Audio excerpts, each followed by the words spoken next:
Hello everyone, welcome to scholar X. मेरा नाम है आवेज और आज हम स्टार्ट करने वाले हैं 9th स्टैंडर्ड मैथ्स 1 का फर्स्ट चैप्टर जो कि होने वाला है सेट्स। सेट्स एक बेसिक सा चैप्टर है। मतलब जो सेट्स है वो बहुत ज़्यादा इंपॉर्टेंट चैप्टर भी है, क्योंकि ये जो चैप्टर है वो आगे मतलब 10th स्टैंडर्ड 11th स्टैंडर्ड और 12th स्टैंडर्ड में भी हमको लगेगा। तो सेट्स ये जो चैप्टर है ये बहुत ज़्यादा बेसिक है, जो 9th वाला पार्ट है। उसके बाद में हम फर्दर जब जाएंगे तो ये एडवांस होता जाएगा। तो फटाफट से हम जो बेसिक सा पार्ट है 9th स्टैंडर्ड का, बहुत ज़्यादा इजी बहुत ज़्यादा सिंपल है, उसको हम सबसे पहले देख लेंगे। तो बिना टाइम वेस्ट करे सबसे पहले बढ़ते हैं चैप्टर की तरफ। चैप्टर स्टार्ट कर लेने से पहले हम जान लेते हैं कि जो सेट्स चैप्टर है उसमें होने क्या क्या वाला है। तो सबसे पहले हम जो इंट्रोडक्टरी पार्ट है उसको कवर करेंगे। फिर टाइप्स ऑफ सेट्स, मतलब सेट्स के भी बहुत ज़्यादा टाइप्स है। सबसे पहले मैं आपको बता दूं कि सेट का मतलब क्या होता है। चैप्टर का नाम ही सेट है, तो सबसे पहले सेट्स का मतलब जान लेते हैं। सेट्स का मतलब अगर मैं एकदम बेसिक लैंग्वेज में बताऊं तो वो होता है ग्रुप। अगर कोई भी चीज़ ग्रुप में है, सेट मतलब ग्रुप, अगर कोई भी चीज़ ग्रुप में है तो उसको हम सेट में लिख सकते हैं। पर हाँ, वो जो ग्रुप है वो एक डेफिनेट चीज़ होनी चाहिए। मतलब मैं आगे इसका एक एग्जाम्पल की हेल्प से भी समझाऊंगा, लेकिन सबसे पहले देख लेते हैं कि चैप्टर में क्या होने वाला है। तो सबसे पहले इंट्रोडक्टरी पार्ट जो हर चैप्टर में होता है। फिर उसके बाद में जो टाइप्स ऑफ सेट्स है, मतलब सेट्स के भी कुछ टाइप्स है, तो उसको हम देखेंगे। उसके बाद में जो वेन डायग्राम्स क्या होते हैं वो देखेंगे। मतलब वेन नाम के एक मैथमेटिशियन ने हमको कुछ डायग्राम्स बनाना सिखाए थे, वो उसके बारे में सीखेंगे। फिर intersection and union of set, मतलब सेट्स में भी कुछ इंटरसेक्टिंग सेट्स होते हैं, यूनियन सेट्स होते हैं, उसको देखेंगे। उसके बाद में number of elements in a set क्या होते हैं वो देखेंगे, और इसी के साथ चैप्टर पूरा खत्म हो जाएगा। तो सबसे पहले हम बढ़ेंगे कुछ इंट्रोडक्टरी पार्ट की तरफ। जो हमको सेट्स का मतलब है, वो जो टेक्स्ट बुक में एक डेफिनेशन दी गई है वो बहुत ज़्यादा लंबी और बहुत ज़्यादा चौड़ी डेफिनेशन है। तो बेसिकली वो डेफिनेशन में बस इतना ही लिखा है कि जो सेट्स है उसका जो मीनिंग होता है वो होता है कलेक्शन ऑफ ऑब्जेक्ट्स। मतलब collection of objects is called as sets. अगर हम कोई भी ऑब्जेक्ट्स को कलेक्टिव नाउन में करें, मतलब कोई भी ऑब्जेक्ट को एक ग्रुप बनाकर उसको एक ग्रुप में डाल दे, तो वो हो जाएगा एक सेट। अब सेट लिखने के भी कुछ डिफरेंट फॉर्म्स हैं। उससे पहले हम जान लेते हैं कि सेट जो है उसका जो हम डे टू डे लाइफ है उधर उसमें क्या क्या यूज़ करते हैं। हम जब भी कभी बाहर जाते हैं तो हमको आसमान में हमेशा बर्ड्स दिखेंगे। मतलब काफ़ी सारे बर्ड्स एक बंच बनाकर, एक झुंड बनाकर चलते हैं। तो हम वो सारे बर्ड्स को क्या बोलते हैं। ये सब जो एग्जाम्पल्स है वो हमारे टेक्स्ट बुक में बहुत अच्छी तरीके से गिवन है। तो सबसे पहले मैं कुछ बर्ड्स बना लूंगा। सपोज ये एक बर्ड्स है, तो मतलब मैंने बर्ड्स बना लिया। और ये जो ग्रुप ऑफ बर्ड्स है उसको मैं बोलूंगा flock of birds. Flock of birds, मतलब जो बर्ड्स है उनका अगर हम ग्रुप देखें तो वो उसको हम कहेंगे फ्लॉक। हम ऐसा नहीं बोलेंगे कि सेट ऑफ बर्ड्स, ऐसा नहीं बोलेंगे। हम जब भी बर्ड्स का जो ग्रुप होता है उसको हम कहते हैं फ्लॉक ऑफ बर्ड्स। एक और एग्जांपल से समझेंगे। सपोज हमको एक वास गिवन है। वास मतलब एक फ्लावर पॉट जो होता है वो गिवन है। एक फ्लावर पॉट बना लेंगे और उसके अंदर काफ़ी सारे फ्लावर्स बना देंगे। सपोज ये सब फ्लावर्स है। अब मेरी ड्राइंग इतनी भी अच्छी नहीं है, तो मैं बस ऐसे ही आपको समझाने के लिए फ्लावर्स बना दे रहा हूँ। मतलब इसके अंदर काफ़ी सारे फ्लावर्स हैं। तो हम ये इसको फ्लॉक ऑफ फ्लावर्स नहीं बोलेंगे, हम इसको सेट ऑफ फ्लावर्स नहीं बोलेंगे। हम इसको क्या बोलेंगे, हम इसको बोलेंगे फ्लावर बुके। मतलब कभी भी फ्लावर्स साथ में होते हैं तो हम या फिर तो उसको बंच ऑफ फ्लावर्स बोलते हैं, या फिर हम उसको बोलते हैं फ्लावर बुके। फ्लावर बुके मतलब अगर कभी भी हमको फ्लावर्स एक ग्रुप में दिखे तो हम या फिर तो उसको फ्लावर बंच ऑफ फ्लावर बोलेंगे, या फिर तो बोलेंगे flower bouquet, bunch of flowers. तो हम इस तरह से सेट्स का जो डे टू डे लाइफ है उसमें यूज करते हैं। हम इसके बाद हम आगे बढ़ेंगे और कुछ बेसिक टर्म्स है जो हमने लोअर स्टैंडर्ड्स में सीख लिया था उसको वापस से एक बार अच्छे से रिवाइज कर लेंगे। हमको कुछ बेसिक से टर्म्स गिवन है जिसका हमको जो मतलब है वो जान लेना है। तो सबसे पहले हम जानेंगे कि एन मतलब क्या, डब्ल्यू मतलब क्या, आई मतलब क्या, क्यू मतलब क्या, आर मतलब क्या। ये सब जो टर्म्स है वो हमने बेसिक स्टैंडर्ड मतलब लोअर स्टैंडर्ड्स में अच्छे से पढ़ चुके थे। लेकिन अब एक बार वापस से अच्छे से एक बार रिवाइज कर लेंगे और जान लेंगे ये सब होता क्या है। तो सबसे पहले हम देखेंगे कि एन क्या होता है। एन मतलब मैथ्स में हम एन बोलते हैं नेचुरल नंबर्स। Natural numbers. अब हमको पता है कि जो नेचुरल नंबर्स है वो क्या होते हैं। नेचुरल नंबर्स बेसिकली 1 से स्टार्ट होते हैं, 1 2 3 4 5 and that goes up to infinity. मतलब अगर हम नंबर सिस्टम को 1 से स्टार्ट करके इन्फिनिटी तक लेके जाए, मतलब 1 2 3 4 5 6 7 8 एंड अप टू इन्फिनिटी, और लेकिन बट वो स्टार्ट हो रहा है 1 से, तो ये कहलाएंगे हमारे नेचुरल नंबर्स। उसी तरीके से हम W देखें तो W stands for whole numbers, whole numbers. अब ये हमको बताया कि नेचुरल नंबर जो होते हैं वो 1 से स्टार्ट होता है, like 1 2 3 4 5 6 7 8 9 10 and up to infinity. Infinity मतलब कितना भी बड़ा नंबर। जैसे होल नेचुरल नंबर जो है वो 1 से स्टार्ट होता है, तो वैसे ही जो होल नंबर्स है वो होंगे 0 से स्टार्ट।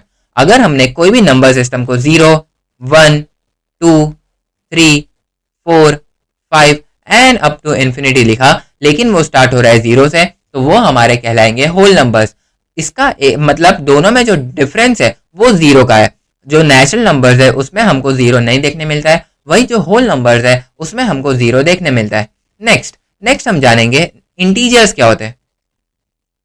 हमने जो मैथ्स 2 का 9th स्टैंडर्ड के मैथ्स 2 का जो फर्स्ट चैप्टर है बेसिक कंसेप्ट इन ज्योमेट्री, उसमें हमने सीखा था कि नंबर लाइन क्या होती है। जो एक हम इधर भी एक नंबर लाइन बना लेंगे, इधर जो बीच में चीज रहती है वो होती है 0। मेरा आप जो मैथ्स 2 वाला वीडियो है वो प्लेलिस्ट भी आप चेक कर सकते हो। तो हम जब नंबर लाइन बनाते हैं तो बीच में सबसे होता है 0, 0 के राइट हैंड साइड पे होते हैं पॉजिटिव नंबर्स, जिसको हम पॉजिटिव इंटीजर्स कहेंगे, जैसे 1 2 3 4। 0 के जो भी नंबर राइट में रहेंगे वो हमेशा पॉजिटिव रहेंगे। सिमिलरली 0 के अगर मैं लेफ्ट साइड में नंबर लिखूं तो वो हमेशा नेगेटिव रहेंगे, जैसे -1 -2 -3 और आगे सो ऑन। मतलब अगर मैं ये दोनों नंबर्स को कंबाइन कर दूं, मतलब ये जो पॉजिटिव नंबर्स है, जो नेगेटिव नंबर्स है और जो एक ये 0 वाला टर्म है, ये तीनों को मैं कंबाइन कर लूं, मतलब नेगेटिव वाला term and up to infinity. Up to infinity मतलब -1 -2 -3 -4 -5 -6 एंड अप टू इन्फिनिटी, मतलब माइनस में कितना भी बड़ा नंबर एंड 0। उसके बाद राइट साइड में पॉजिटिव नंबर्स, मतलब 1 2 3 4 5 6 and that up to infinity. मतलब जो भी नंबर्स नंबर लाइन पे आते हैं वो हमारे कहलाएंगे इंटीजर्स। सिंपल लैंग्वेज में कि जो भी नंबर्स नंबर लाइन पर आएंगे उसको हम कहलाएंगे इंटीजर्स। तो आई का जो मतलब होता है वो होता है इंटीजर्स, और इंटीजर जो होता है वो उसमें 0 आता है, उसमें आता है पॉजिटिव नंबर जैसे 1 2 3 and that goes up to infinity. और 0 से पहले भी कुछ नंबर्स आएंगे जैसे -1 -2 and that goes up to infinity. मतलब ये नेगेटिव में भी इन्फिनिटी तक जाता है और पॉजिटिव में भी इन्फिनिटी तक जाता है, और इसमें 0 भी रहता है। नेक्स्ट हम देखेंगे कि क्यू मतलब क्या होता है। हमने लोअर स्टैंडर्ड्स में पढ़ा था क्यू मतलब रैशनल नंबर्स, रैशनल नंबर्स। हमको 8th स्टैंडर्ड में रैशनल नंबर, रैशनल और इरैशनल नंबर्स करके पूरा एक चैप्टर था। उसमें अगर आपको नहीं समझ में आया तो मैं आपको एक बार वापस से रिवाइज करा दूं कि रैशनल नंबर्स क्या होते हैं। जैसे नेचुरल नंबर स्टार्ट होते हैं 1 2 3 4 5 and that goes up to infinity. Whole number start होते हैं 0 से and that goes up to infinity. जो इंटीजर्स होते हैं वो -इन्फिनिटी से +इन्फिनिटी तक जाते हैं। तो रैशनल नंबर्स क्या होंगे, मतलब अभी हमको जो नंबर लाइन है उसमें हमको बेसिकली 0 देखने मिलता है और उसके बाद डायरेक्ट 1 देखने मिलता है। लेकिन 0 और 1 के भी बीच में काफ़ी सारे नंबर्स हैं, जैसे 0.1 0.2 0.3।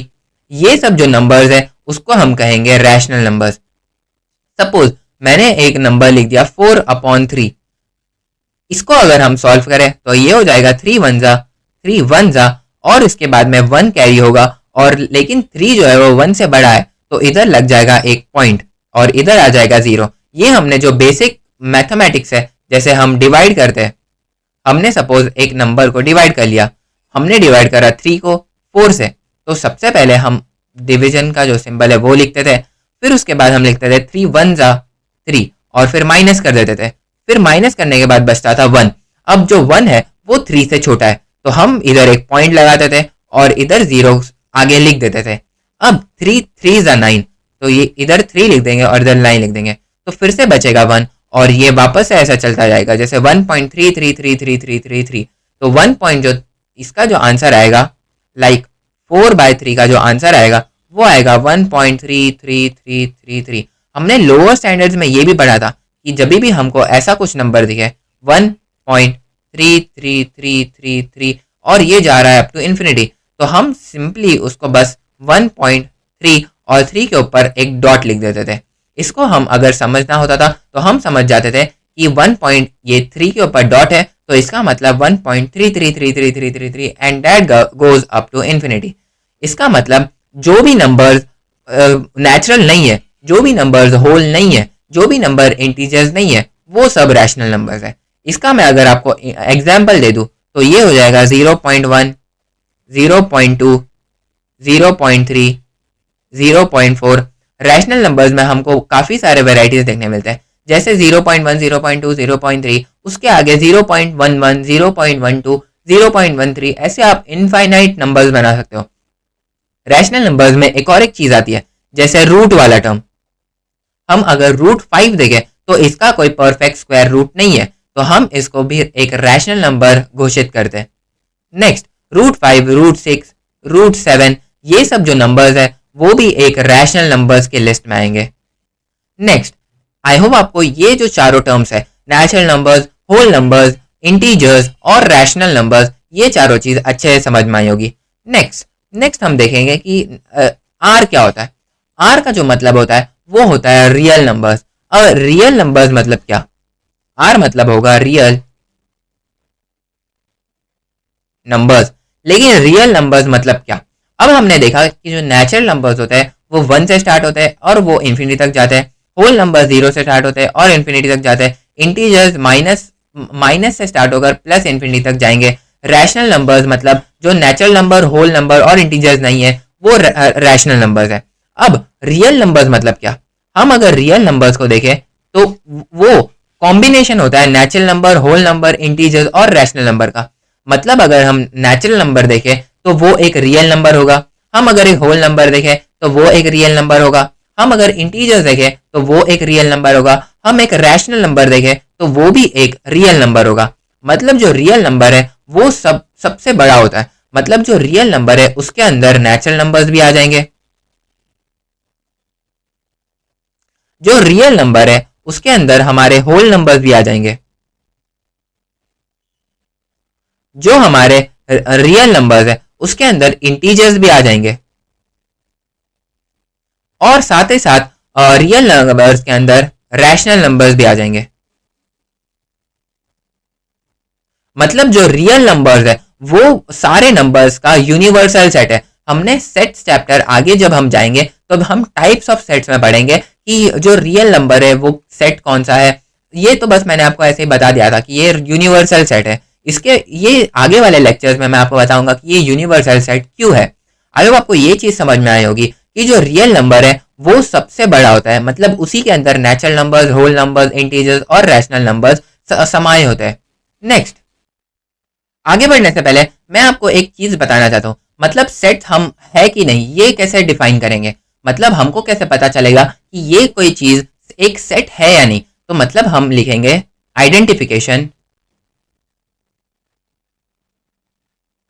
Identification of sets. मतलब कोई एक ग्रुप सेट है या नहीं उसको हम आइडेंटिफाई कैसे करेंगे? मैंने जो आपको ये सेट्स वाला ग्रुप बताया था तो उसमें एक वर्ड बोला था कि जो सेट हमारे जो होते हैं वो एक डेफिनेट चीज रहनी चाहिए। मतलब हमको ये बात पता रहनी चाहिए कि जो सेट है वो एक डेफिनेट चीज है।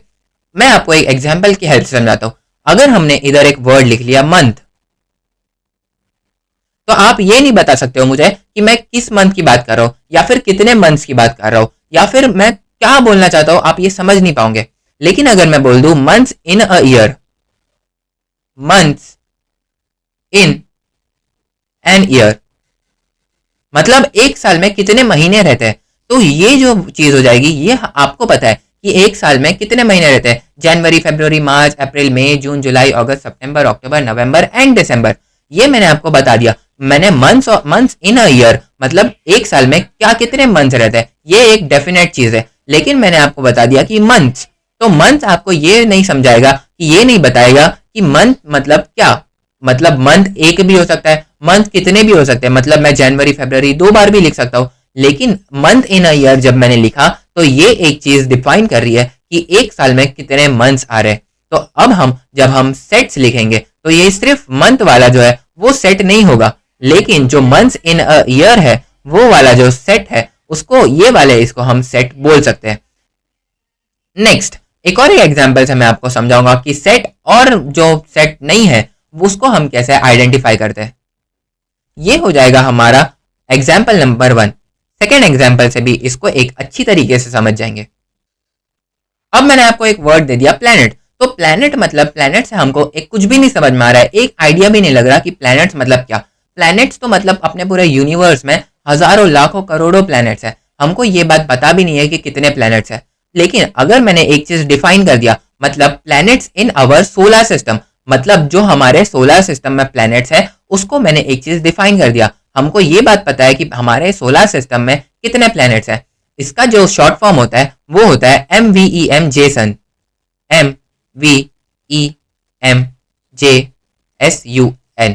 इसका मतलब जो फर्स्ट प्लैनेट है हमारा वो है मर्क्यूरी, फिर उसके बाद वीनस, फिर उसके बाद अर्थ, फिर उसके बाद Mars, Jupiter, Saturn, uranium and Neptune. मैंने आपको एक शॉर्ट फॉर्म बता दिया कि MVEM जेसन मतलब हमारे जो सोलर सिस्टम में प्लैनेट्स हैं उसका शॉर्ट फॉर्म। मैं आपको जब साइंस पढ़ाऊंगा तो इसमें अब हम इसको डिटेल में पढ़ेंगे, लेकिन अभी हम मैथ्स के लिए ये इस पे ज़्यादा ध्यान नहीं देते। हमको बस इतना पता है कि हमको planets in our solar system ये बात पता है, लेकिन प्लैनेट से हमको कुछ मतलब नहीं समझ रहा, तो ये एक डेफिनेट चीज़ नहीं होगी और ये एक डेफिनेट चीज़ होगी। मतलब हम planets in our solar system का सेट बना सकते हैं और सिर्फ प्लैनेट्स जो वर्ड है उसका हम सेट नहीं बना सकते हैं। नेक्स्ट एक और एग्जाम्पल मैं आपको बता दूं और आपको मुझे ये जो एग्जाम्पल है उसको कमेंट सेक्शन में ज़रूर इसका आंसर देना होगा। तो हम अगर नेक्स्ट एग्जाम्पल है थर्ड एग्जाम्पल, तो इसमें हम देखें तो इसमें मैं लिख दे रहा हूँ सिंपली चिल्ड्रन। इधर मैंने लिख दिया चिल्ड्रन, हमको ये बात पता नहीं है कि चिल्ड्रन क्या है क्या नहीं, और नीचे मैं लिख रहा हूँ children in your classroom.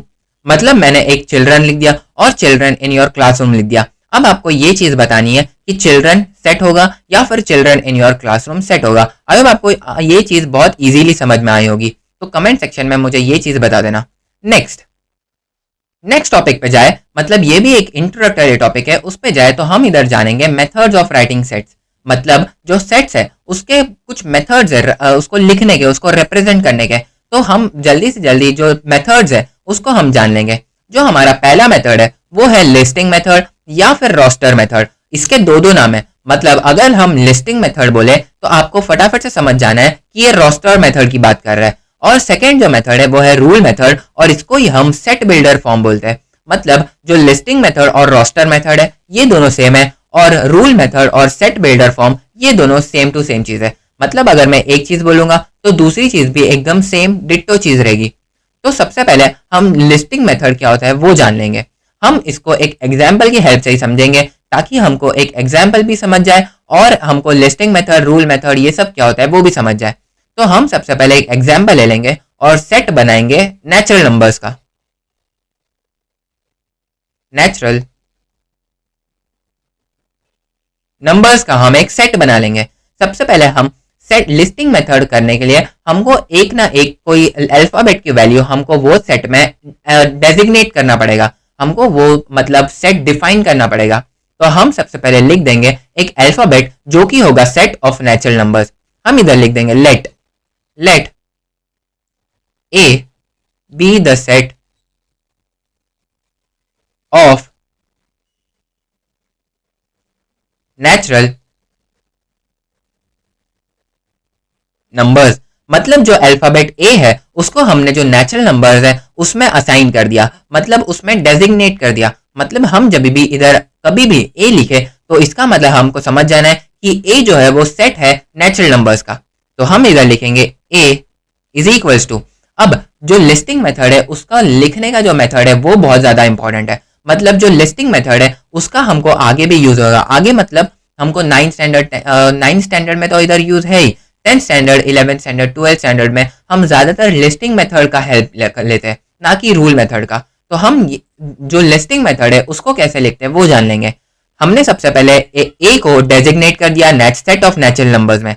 Next हम इधर ए इज इक्वल टू लिखेंगे, मतलब ए इज इक्वल टू समथिंग होगा, मतलब ए की वैल्यू हमने सेट ऑफ नेचुरल नंबर्स लिख दी, तो ए इज इक्वल टू, उसके बाद जो मेथड होगा उसमें हमको एक कर्ली ब्रैकेट बनाना है। हमको हमेशा कभी भी हम सेट लिखेंगे तो हमको हमेशा कर्ली ब्रैकेट लिखना है। ये वाला जो ब्रैकेट है वो नहीं चलेगा, जो हमारा ये कर्व ब्रैकेट है वो भी नहीं चलेगा, हमको बस और बस जो कर्ली ब्रैकेट है वो ही बनाना है। हम इधर लिखेंगे सेट ऑफ नेचुरल नंबर्स। अब हमको ये बात पता है नेचुरल नंबर क्या होता है। नेचुरल नंबर मतलब 1 2 3 4 and that up to infinity. हमने इधर ए लिख लिया, ए को हमने नेचुरल नंबर लिख लिया, फिर ए इज इक्वल टू लिखा, कर्ली ब्रैकेट बनाना कंपलसरी है। फिर उसके बाद हम इसके कर्ली ब्रैकेट के अंदर जो नेचुरल नंबर्स है जिसका हमको सेट बनाना है वो लिख देंगे, like 1 2 3 4 5 6 and that up to infinity. इसका मतलब 1 2 3 4 5 6 and that up to infinity. अब हम इन्फिनिटी तक तो नंबर नहीं लिख सकते, मतलब हम 1 2 3 4 5 6 7 8 9 10 11 12 13 14 15 16 इतना नंबर नहीं लिखेंगे। हम बस 4 5 ही नंबर लिखते हैं एंड उसके आगे हम डॉट डॉट मार के इन्फिनिटी लिख देते हैं। लेकिन फिर भी मैंने इधर 2 नंबर्स एक्स्ट्रा लिखा, लेकिन अगर आप सिर्फ 4 नंबर ही लिखो तो भी चलेगा। इस तरीके से हम जो लिस्टिंग मेथड है उसका यूज करके सेट लिख सकते हैं। तो ये हो जाएगा सेट ऑफ नेचुरल नंबर्स। हमने ये जो लिखा वो सेट ऑफ नेचुरल नंबर्स है, बट ये है लिस्टिंग मेथड में। नेक्स्ट जो रूल मेथड है उसमें भी हम सेम एग्जांपल की हेल्प से रूल मेथड क्या होता है वो समझेंगे। उसके बाद में हम फर्दर और भी ज्यादा एग्जांपल्स लेके जो लिस्टिंग मेथड और रूल मेथड है उसको भी समझेंगे। तो जो रूल मेथड है उसमें भी हम जो नेचुरल नंबर्स है उसको लिखने का तरीका सीखेंगे। नेचुरल नंबर्स, हम इस रूल मेथड में भी नेचुरल नंबर्स लिखने की कोशिश करेंगे। तो सबसे पहले हमको जो ये वाला स्टेप है, मतलब कुछ ना कुछ अल्फाबेट में वैल्यू डेजिग्नेट करना, ये स्टेप तो हर दोनों इसमें मतलब कंपलसरी है। तो हम इधर सबसे पहले लेट कर लेंगे। लेट, हमने इधर ए अल्फाबेट लिया था तो नीचे हम थोड़ा डिफरेंट होने के लिए बी लिख लेंगे। Let B the set of natural numbers, मतलब अभी जो बी है उसका मतलब है नेचुरल नंबर्स। अब हम इसको कैसे लिखेंगे, तो हमने इधर जैसे सेम तरीके से इधर बी लिखेंगे and that will be equals to curly bracket. मतलब यहां तक तो दोनों लिखने का जो मेथड है वो सेम है, लेकिन इसके आगे मेथड चेंज हो जाता है। इसके आगे जो मेथड होता है वो अभी मैं आपको बताता हूँ। जो ये बी है इधर कैपिटल में हम लिखेंगे। जब भी हम सेट लिखने के लिए कुछ वैल्यू डेजिग्नेट करेंगे तो वो एक कैपिटल लेटर होगा, लेकिन अब हमने ये कैपिटल लेटर लिख लिया तो ये कैपिटल लेटर का ही जो स्मॉल लेटर है उसको सबसे पहले एक बार अंदर, मतलब ब्रैकेट के अंदर, कर्ली ब्रैकेट के अंदर लिख देना है। तो हम इधर लिखेंगे B is equal to curly bracket b, और एक लंबी लाइन इधर ऐसे स्ट्रेट लाइन ड्रॉ कर लेंगे, एक स्ट्रेट लाइन ड्रॉ कर लेंगे और इसके बाद में फिर से एक बार स्मॉल बी लिखेंगे। इसका मतलब क्या होता है मैं आपको बताऊंगा, और उसके आगे इक्वल टू डाल के हम लिख देंगे set of natural numbers, set of natural numbers, और उसको वापस कर्ली ब्रैकेट से बंद कर देंगे। अब जो रूल मेथड है वो लिखना बहुत ही ज्यादा सिंपल है। बस जो हमको गिवन है उसको सेट ऑफ नेचुरल नंबर, उसके आगे बस सेट ऑफ लिख के हमको B is equals to set of natural number लिख के जो कर्ली ब्रैकेट है उसको एंड करना है। अब हम इसको पढ़ते कैसा है, अब सबसे पहले इसको पढ़ने के लिए हमको बी, हम इसको ऐसे पढ़ेंगे, मैं आपको पढ़ के ही बता देता हूँ। तो हम इसको, जब हम नेचुरल नंबर्स का सेट लिखेंगे तो हम इसको पढ़ेंगे कि बी इज, ये वाला जो बी है ये हो जाएगा एक सेट। तो B is set of all b's, मतलब जो ये वाला बी है वो सेट है हर एक बी का, एंड बी की जो वैल्यू है वो है सेट ऑफ नेचुरल नंबर्स। तो इसको हमको जब भी पढ़ना है तो कैसे पढ़ेंगे इसको मैं आपको एक बार लिख के बताता हूँ। तो हम इसको लिखेंगे बी, जो हमारा कैपिटल बी है वो है set, is a set of all बीज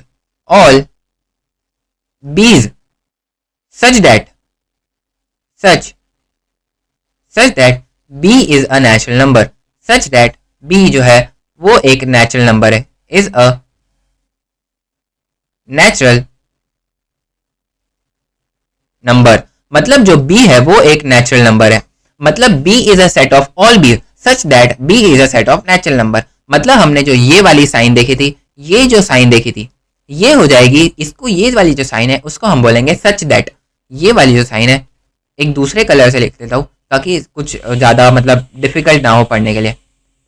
तो ये वाली जो साइन है इसको हम बोलेंगे सच दैट वाली साइन, सच दैट। और इसको पढ़ेंगे कैसे? b is a set of all b's such that b is a set of natural numbers. इस तरीके से हम रूल मेथड और लिस्टिंग मेथड को लिखते हैं। आई होप आपको ये चीज़ अच्छे से समझ में आई होगी। इसको एक और एक एग्जाम्पल की हेल्प से हम समझेंगे कि लिस्टिंग मेथड और रोस्टर मेथड दोनों एक ही है और रूल मेथड और सेट बिल्डर मेथड एक ही है, और ये दोनों को एक ही और एक मतलब एग्जाम्पल की हेल्प से समझेंगे।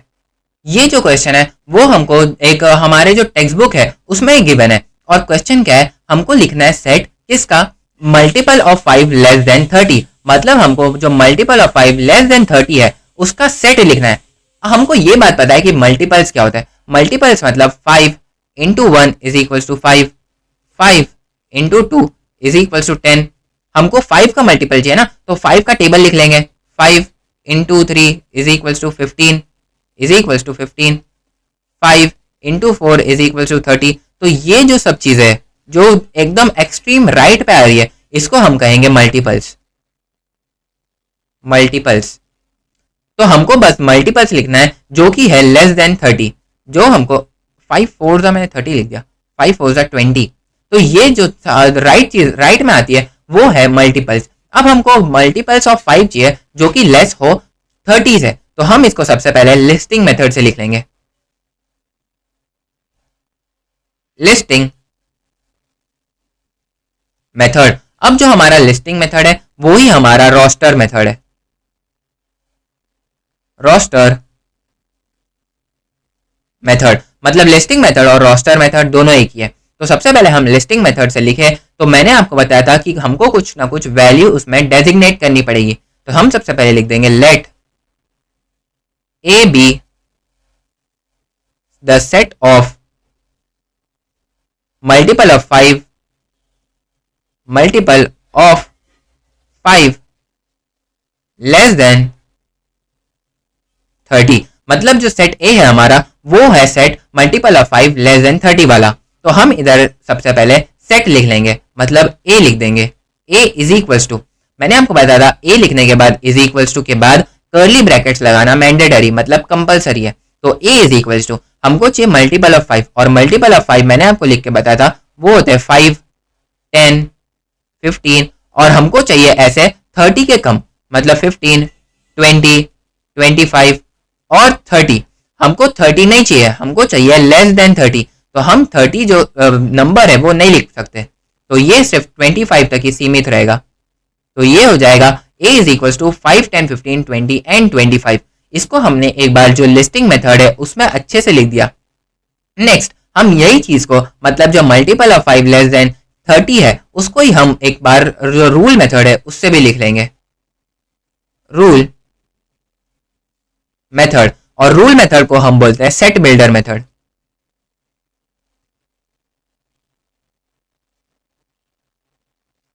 तो रूल मेथड में वापस लिखने के लिए हमको ये वाला जो सेंटेंस है उसको रिपीट कर देना है, लेकिन हम इस बार बी में जो वैल्यूज है वो असाइन करेंगे। हम इधर लिखेंगे let B be set of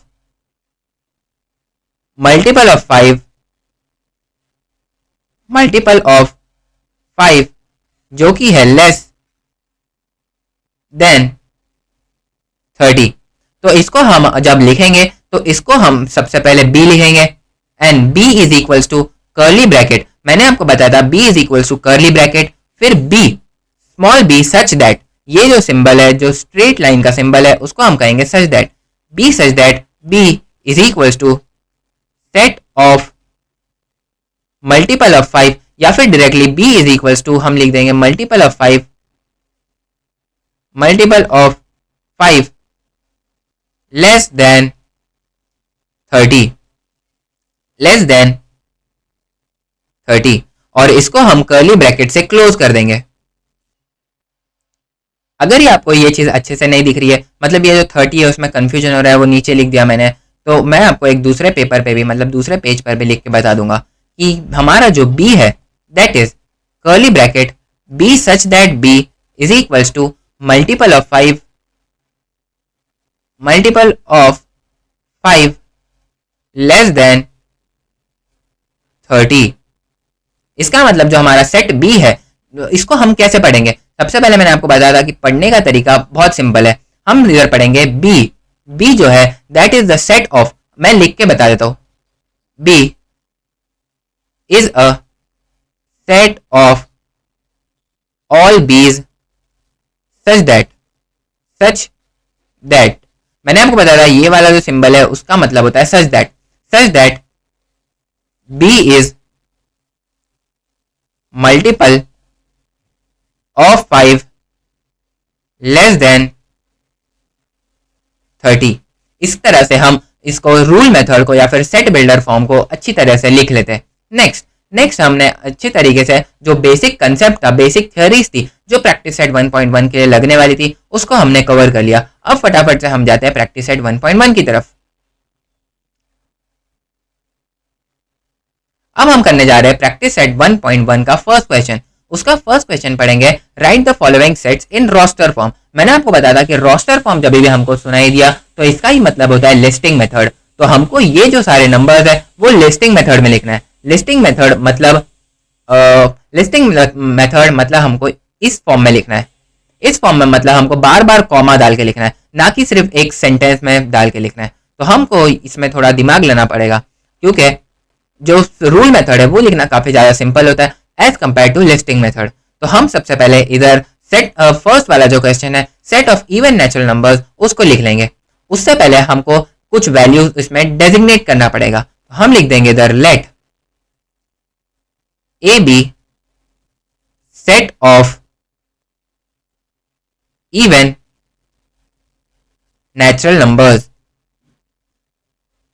मतलब जो ए है वो हो गया सेट अभी इवन नेचुरल नंबर्स का। तो हम इधर लिख देंगे A is equals to curly bracket, और कर्ली ब्रैकेट में हमको इवन नेचुरल नंबर्स लिखना है। अब इवन नेचुरल नंबर्स हमको पता है, नेचुरल नंबर्स होते हैं 1 2 3 4 5 6 and that goes up to infinity. But हमको सिर्फ अभी इधर पूछा है इवन नेचुरल नंबर्स, हमको इधर पूछा है इवन नेचुरल नंबर्स। तो इवन नेचुरल नंबर्स क्या होंगे? 1 तो ऑड है तो एक कट हो जाएगा, 3 भी ऑड है तो एक कट हो जाएगा, 4 इवन है, 2 इवन है, 5 ऑड है तो ये वापस से कट हो जाएगा। तो जो हमारे इवन नेचुरल नंबर्स बचेंगे वो 2 के मल्टीपल्स बचेंगे, मतलब 2 4 6 8 10 12 14 ऐसे सो ऑन। तो हम इधर लिख लेंगे सीधे से 2 4 6 8 10 और उसके बाद हम कॉमा मार के डायरेक्टली डॉट डॉट डॉट और अप टू इन्फिनिटी ऐसे लिख देंगे। ये हो जाएगा हमारा सेट इवन नेचुरल नंबर्स का। नेक्स्ट हम set of even prime numbers from 1 to 50 देखेंगे क्या होता है। हमको जो प्राइम नंबर्स क्या होते हैं वो पता है, मतलब प्राइम नंबर्स हमको क्या होता है वो पता है। अगर आपको नहीं पता है तो मैं आपको बता दूं, प्राइम नंबर्स मतलब ऐसे नंबर्स जो या फिर तो वो खुद के टेबल में जाए या फिर तो वो 1 के टेबल में जाए। सो एग्जाम्पल के लिए मैं आपको बता दूं कि 2 जो है वो एक प्राइम नंबर है, जो 3 है वो प्राइम नंबर है, 5 जो है वो प्राइम नंबर है, 7 जो है वो प्राइम नंबर है, 11 जो है वो प्राइम नंबर है, 13 प्राइम नंबर है, 17 प्राइम नंबर है, 19 प्राइम नंबर है एंड सो ऑन। ऐसे बहुत सारे प्राइम नंबर है। लेकिन अभी हमको पूछा क्या है, हम उस पर ही फोकस करेंगे। सबसे पहले हम जो लेट करते हैं वो कर लेंगे लेट।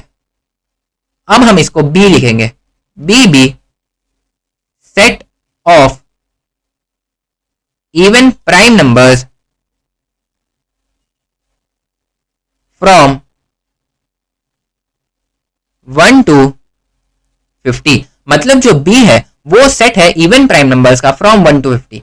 अब हमने देखा कि जो इवन प्राइम नंबर्स है वो क्या होंगे? 2 बस, और 2 ही, क्योंकि 2 के आगे कुछ है नहीं। मतलब हम अगर प्राइम नंबर्स देखें तो वो हो गए 2 3 5 7 11 13 17 और ऐसे अगर हम इन्फिनिटी तक जाएंगे पूरे के पूरे नंबर सिस्टम में सिर्फ एक ही ऐसा इकलौता नंबर है जो कि इवन भी है और प्राइम भी है, जो कि है 2। अभी हमको एक नई बात पता चली कि जो 2 है वो एक ही इवन नंबर है और वही जो नंबर है वो प्राइम नंबर है। मतलब पूरे के पूरे नंबर सिस्टम में 2 ही एक ऐसा इकलौता नंबर है जो इवन भी है और प्राइम भी है। तो हम इधर लिख देंगे b is equals to curly bracket और ब्रैकेट के अंदर हम सिर्फ 2 लिखेंगे और ब्रैकेट क्लोज कर देंगे। मतलब 2 ही ऐसा एक इकलौता नंबर है जो एक इवन प्राइम नंबर है पूरे के पूरे नंबर सिस्टम में। आई होप आपको ये दोनों क्वेश्चंस अच्छे से समझ में आए होंगे। नेक्स्ट हम इधर देखेंगे सेट ऑफ नेगेटिव इंटीजर्स। तो हम वापस से इधर लेट कर लेंगे, लेट सी बी, मतलब हमने पहले ए लिया फिर बी लिया, अब थर्ड वाले में C, let C be set of negative integers. तो मतलब जो c है वो सेट हो जाएगा नेगेटिव इंटीजर्स का। तो ये हो जाएगा c is equals to curly bracket negative integers. मैंने आपको बताया था नंबर लाइन पे जो भी नंबर्स है वो इंटीजर्स कहलाएंगे। अब हमको नेगेटिव इंटीजर्स चाहिए, मतलब लेफ्ट साइड वाले, और लेफ्ट साइड में -1 -2 -3 and that goes up to infinity. मतलब हमको ये चीज़ हमको एक सेट के फॉर्म में लिखना है। तो हम ये कैसे लिखेंगे? तो हम इसको लिखने के लिए हम लिखेंगे -1 -2 -3 -4 -5 एंड इसके बाद कॉमा लगा के dot dot dot and up to infinity, और इसको कर्ली ब्रैकेट से क्लोज कर देंगे। नेक्स्ट हम लिखेंगे 7 बेसिक साउंड्स ऑफ सरगम। मतलब जो सरगम है, सरगम मतलब हमने सुना होगा सुर जो म्यूजिक में यूज होता है। म्यूजिक में यूज होने वाला जो सुर है जैसे सा रे गा मा प ध नी सा, उसको हम पढ़ेंगे सरगम। अब सरगम मतलब सा रे गा मा प ध नी सा। अब हमको सा रे गा मा प ध नी सा सेट के फॉर्म में लिखना है, तो हम इसको लिख लेंगे। हम सबसे पहले लेट करेंगे, let D be set of 7 basic sound, 7 basic sound of sargam. मतलब जो 7 बेसिक साउंड है सरगम में उसका जो सेट है वो हो जाएगा डी। इसको हम लिख लेंगे D is equals to curly bracket सा रे गा म प ध नी एंड सा। इसको हम क्लोज कर देंगे।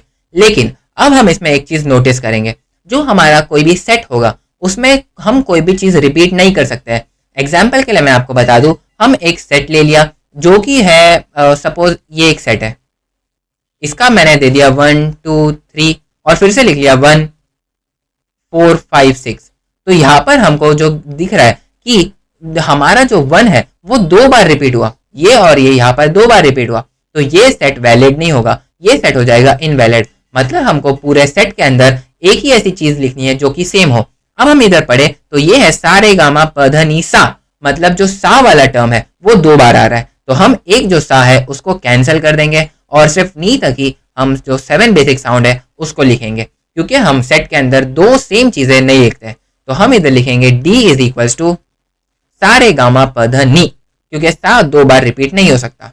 नेक्स्ट क्वेश्चन नंबर 2 पढ़ेंगे। इसमें गिवन है right the following symbolic statement in words. अब हम देखेंगे कि सिंबॉलिक स्टेटमेंट को वर्ड्स कैसे लिखेंगे। सबसे पहले हम देखेंगे यह सिंबॉलिक स्टेटमेंट है, इसका मतलब क्या होता है। सपोज मैंने ये चीज ले लिया तो ये हो जाएगा एक सिंबल,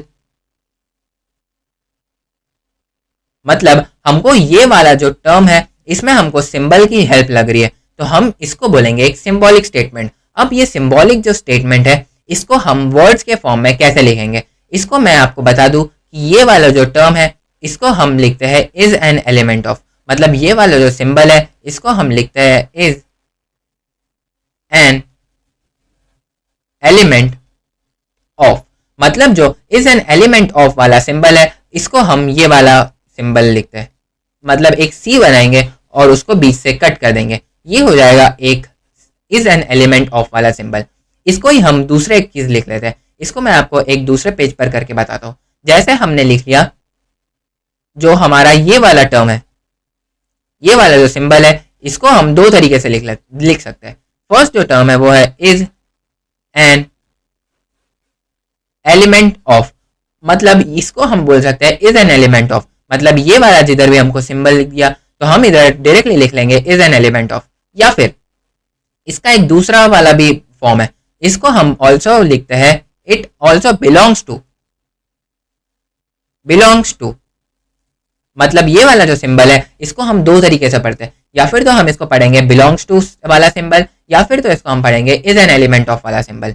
नेक्स्ट जो ये वाला सिंबल है, जैसे मैंने ये वाला सिंबल लिखा बिलोंग्स टू वाला सिंबल और इसको कट कर दिया, तो ये वाला जो सिंबल है ये हो जाएगा is not an element of. ये वाला जो सिंबल हो जाएगा is not an element of, या फिर इसको दूसरे शब्द में हम लिख सकते हैं डज नॉट बिलोंग्स टू। हम ज्यादातर यूज ये करेंगे, मतलब इज एन एलिमेंट ऑफ वाले का ही करेंगे। तो हम इधर जो सिंबॉलिक स्टेटमेंट है उसको वर्ड के फॉर्म में लिखेंगे। जो हमारा सिंबॉलिक स्टेटमेंट है वो है 4/3। 4/3 इसको मैंने बोला था is an element of, is an element of. Is an element of का मतलब जो हमारा क्यू है उसका ही एक एलिमेंट है 4/3। मैंने इसको एक एग्जाम्पल की हेल्प से भी समझाया था, आई होप आपको ये चीज याद होगी। मैंने मतलब लेक्चर की स्टार्टिंग में ही मैंने कहीं पर तो 4/3 को रैशनल नंबर बताया था। तो हम ये लिखेंगे 4/3 इज एन एलिमेंट ऑफ, और क्यू को हम बोलते हैं रैशनल नंबर्स। तो हम इसको क्यू को लिख देंगे 4/3 is an element of rational numbers, rational numbers. Next हम सिमिलरली यहां पर लिखेंगे ये वाला जो टर्म है वो एक कैंसिल वाला है, क्योंकि अगर हम टेक्स्ट बुक में देखें तो ये डज नॉट बिलोंग टू वाला सिंबल है। तो हम इधर इसका आंसर लिख देंगे कि -2 डज नॉट बिलोंग टू, या फिर is not an element of, is not an element of natural numbers. N मतलब नेचुरल नंबर्स, नेचुरल नंबर्स। हम इसको बता भी सकते हैं, जैसे नेचुरल नंबर जो है वो 1 2 3 4 and that up to infinity है, इसमें कोई भी नेगेटिव टर्म नहीं आता है। लेकिन जो हमारा -2 है वो एक नेगेटिव टर्म है, तो ये जो -2 है वो नेचुरल नंबर नहीं हो सकता। नेक्स्ट जो है वो है, इसको अभी हमको वर्ड्स के फॉर्म में लिखना है। ये मैंने आपको बहुत अच्छे से समझाया था कि इसको जब भी हम लिखेंगे तो ऐसा लिखेंगे कि जो P है is a set of all p's small p's. मतलब हम जब भी सेट लिखेंगे तो कैपिटल में लिखेंगे, और ये वाला जो सेट रहेगा मतलब ये वाला जो P रहेगा वो स्मॉल रहेगा। तो P is a set of all p's. ये वाला जो वर्ड है, ये वाला जो सिंबल है, इसको हम बोलते हैं सच दैट वाला सिंबल। तो हम इधर लिखेंगे P is a set of all p's such that के बाद हम लिखेंगे P is an odd number, such that P जो है it is an odd number. मतलब P is a set of all p's such that P is a set of all numbers. I hope आपको ये चीज अच्छे से समझ में आई होगी। हमने आज क्या क्या पढ़ा वो बहुत ज़्यादा इंपॉर्टेंट और बहुत ही ज़्यादा बेसिक था। हमने बहुत अच्छी तरीके से ये पूरा के पूरा बेसिक और प्रैक्टिस सेट 1.1 का क्वेश्चन नंबर 1 और क्वेश्चन नंबर 2 कंप्लीट किया। नेक्स्ट जो लेक्चर होगा उसमें हम प्रैक्टिस सेट 1.1 को पूरी तरीके से ख़त्म कर देंगे। इस लेक्चर को ज़्यादा लंबा ना करते हुए हम यहीं पर एंड कर देंगे। Till then, thank you.